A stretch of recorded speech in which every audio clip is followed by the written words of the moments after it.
Top quality और consistent performance के लिए सिर्फ सिल्वर पंप नाम याद रखना।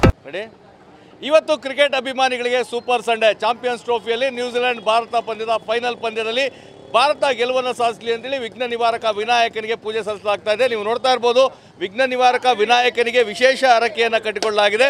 101 ಈಡುಗಾಯಿಯನ್ನು ಹೊಡೆದು ಇವತ್ತು ಟೀಮ್ ಇಂಡಿಯಾಗೆ ಗಣಪತಿ ಬಲವನ್ನು ತುಂಬಲಿ ಅಂತೇಳಿ ಪ್ರಾರ್ಥನೆಯನ್ನು ಸಲ್ಲಿಸಲಾಗ್ತಾ ಇದೆ. ಮೈಸೂರಿನ ಅಗ್ರಹಾರದಲ್ಲಿರುವಂತಹ 101 ಗಣಪತಿ ದೇಗುಲದಲ್ಲಿ ವಿಶೇಷವಾದಂತಹ ಪ್ರಾರ್ಥನೆಯನ್ನು ಸಲ್ಲಿಸಲಾಯಿತು.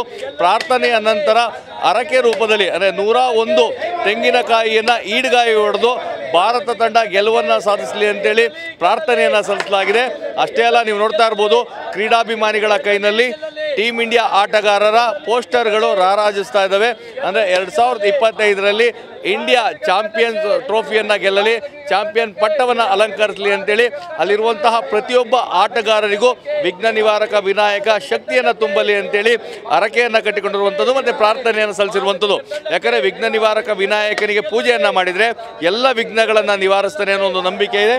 ಹೀಗಾಗಿ ಪ್ರತಿಯೊಬ್ಬರ ಕೈನಲ್ಲೂ ನೀವು ನೋಡ್ತಾ ಇರ್ಬೋದು, ಶುಭ್ಮನ್ ಗಿಲ್ ಇರ್ಬೋದು, ಅದೇ ರೀತಿಯಾಗಿ ಶಮಿ ಇರ್ಬೋದು, ಮತ್ತು ತಂಡವನ್ನು ಮುನ್ನಡೆಸ್ತಾ ಇರುವಂತಹ ರೋಹಿತ್ ಶರ್ಮಾ ಆ ಟ್ರೋಫಿಯನ್ನು ಹಿಡಿದಿರೋದಿರ್ಬೋದು, ಮತ್ತು ಕನ್ನಡಿಗ KL ರಾಹುಲ್, ಹಾರ್ದಿಕ್ ಪಾಂಡ್ಯ, ಅದೇ ರೀತಿಯಾಗಿ ಶಮಿಯ ಒಂದು ಅಬ್ಬರದ ಬೌಲಿಂಗ್ ಇರ್ಬೋದು, ವಿರಾಟ್ ಕೊಹ್ಲಿ, ಯಾಕಂದರೆ ಫಾರ್ಮ್ಗೆ ಮರಳುವಂಥ ವಿರಾಟ್ ಕೊಹ್ಲಿ, ಇವರೆಲ್ಲರ ಪೋಸ್ಟರ್ಗಳನ್ನ ಹಿಡಿದು ಪೂಜೆಯನ್ನು ಸಲ್ಲಿಸಿದ್ದಾರೆ.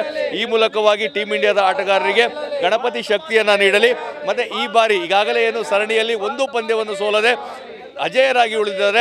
ಈಗಾಗಲೇ ನ್ಯೂಜಿಲೆಂಡನ್ನು ಮಣಿಸಿದ್ದಾರೆ, ಲೀಗ್ ಹಂತದಲ್ಲಿ ಪಾಕಿಸ್ತಾನವನ್ನು ಬಗ್ಗು ಪಡೆದಿದ್ದಾರೆ, ಆಸ್ಟ್ರೇಲಿಯಾವನ್ನು ಮಣಿಸಿದ್ದಾರೆ. ಇವತ್ತಿನ ಫೈನಲ್ ಪಂದ್ಯದಲ್ಲಿ ನ್ಯೂಜಿಲೆಂಡನ್ನು ಸೋಲಿಸಲಿ, ಟೀಮ್ ಇಂಡಿಯಾ ಚಾಂಪಿಯನ್ ಆಗಲಿ ಅಂತೇಳಿ ವಿಘ್ನ ನಿವಾರಕ ವಿನಾಯಕನಿಗೆ ವಿಶೇಷವಾದಂಥ ಈಡುಗಾಯಿ ಹರಕೆಯನ್ನು ತೀರಿಸಲಾಗಿದೆ. ಕ್ಯಾಮ್ರಾ ಪರ್ಸನ್ ಪ್ರಮೋದ್ ಜೊತೆ ರಾಮ್, TV9 ಮೈಸೂರು.